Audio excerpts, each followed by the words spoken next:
ఇంకొక పక్కన మీరందరూ చూస్తే చాలా వరకు ఇన్సైడర్ ట్రేడింగ్ అన్నారు. ఇంకొక పక్కన స్విస్ ఛాలెంజ్ని అవహేళన చేశారు. విషయం చెప్పి సింగపూర్ లాంటి కన్సార్టియంని తరివేసే పరిస్థితికి వచ్చారు. One of the best Norman faster అనే కన్సల్టెంట్ని లేకుండా పంపించేసే పరిస్థితికి వచ్చారు. 3 రాజధానులు అన్నారు, 3 ముక్కలాట ఆడారు. కడాన 5 సంవత్సరాల తర్వాత 10 సంవత్సరాల తర్వాత మీ రాజధాని ఏదంటే చెప్పుకోలేని పరిస్థితి దుస్థితిలో మనం నెట్టేసే పరిస్థితికి వచ్చారు. డబ్బులు ఎక్కడున్నాయన్నారు. ఆ రోజు కూడా ఇక్కడుండే రైతాంగం యొక్క స్ఫూర్తిని మీరు చూస్తే దగ్గర రైతులు ఇచ్చిన భూమే కాకుండా ఇక్కడుండే గవర్నమెంట్ భూములు అన్ని కలుపుకుంటే 55,000 ఎకరాలు సేకరించింది ఆనాటి ప్రభుత్వం. దగ్గర 29,000 మంది రైతులు ఒక్కరు కూడా కోర్టుకు పోకుండా స్వచ్ఛందంగా ముందుకొచ్చి మేము రాజధానికి ఇస్తాం, మాకు ఒక ప్యాకేజ్ ఇమ్మని ముందుకొచ్చారంటే ప్రపంచానికి ఆదర్శం ఇది.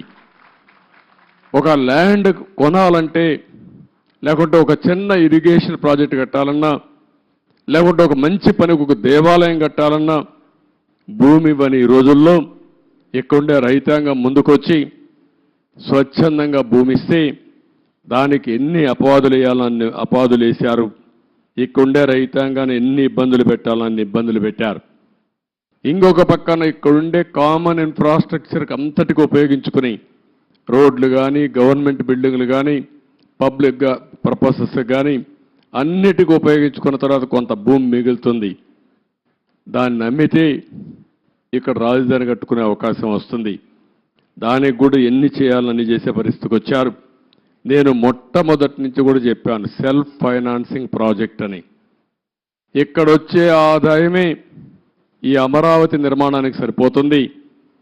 ఎప్పటికప్పుడు కన్స్ట్రక్షన్ కానీ అదే మాదిరిగా ఆర్థిక కార్యక్రమాలు ఇక్కడ జరిగితే దానివల్ల ప్రభుత్వానికి ఆదాయం వస్తుంది.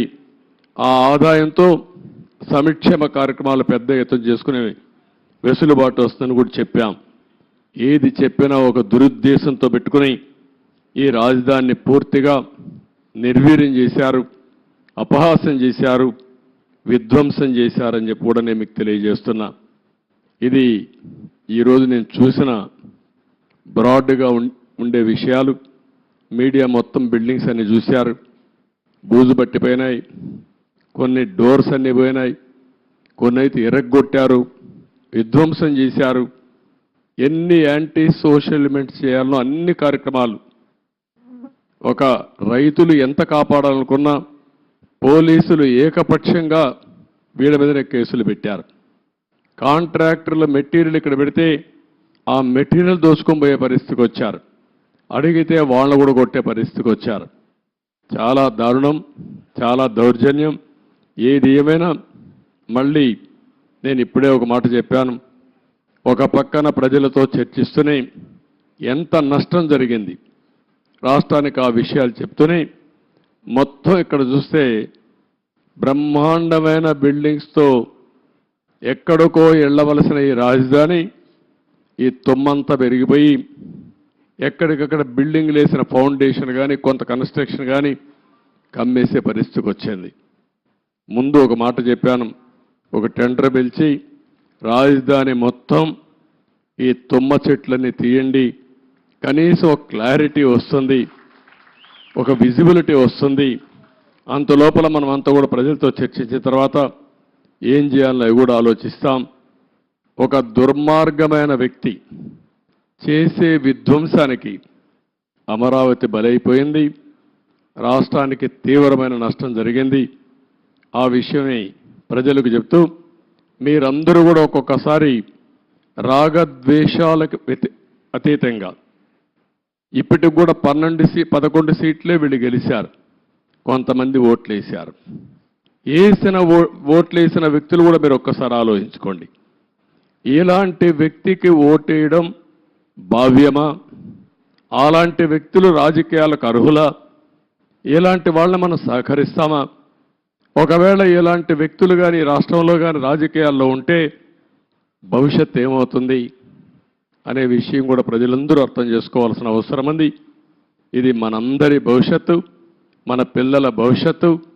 కాబట్టి మనందరం కూడా ఎక్కడికక్కడ కొంతమంది అనుకుంటారు మాకే సంబంధం అమరావతి అని, మాకే సంబంధం పోలవరం అని, అభివృద్ధి అంటే అదేంటని. అట్లా కాకుండా అభివృద్ధి జరిగితే మీ జీవితాలు బాగుపడతాయి. ఈరోజు ఏ గవర్నమెంట్ అయినా సరే ప్రభుత్వ విధానాల ద్వారా ప్రజా జీవితాలను మారుస్తుంది. అటు కేంద్ర ప్రభుత్వంలో ఉండే నరేంద్ర మోడీ గారు కానీ, వివిధ రాష్ట్రాల్లో ఉండే రాష్ట్ర ముఖ్యమంత్రులు కానీ, ఇక్కడ ప్రభుత్వం కానీ మీ జీవితాల్లో వెసులుబాటు తీసుకురావడం, మీ జీవితాల్ని బాగు చేయడం, ఒక పక్క సంక్షేమ కార్యక్రమాలు చేస్తూనే ఇంకొక పక్క అభివృద్ధి కార్యక్రమాలు చేస్తూ తాత్కాలికంగా మీకు వెసులుబాటు ఇవ్వడమే కాకుండా దీర్ఘకాలంలో మీ జీవితాలకు వెలుగొచ్చే విధంగా చేయాల్సిన బాధ్యత ప్రభుత్వాలపైన ఉంది. ఈరోజు హైదరాబాద్ని అభివృద్ధి చేశాం. దాని ఫలితాలు అక్కడ ప్రజానీకం ఎంజాయ్ చేస్తున్నారు. అదొక తృప్తి నాకు.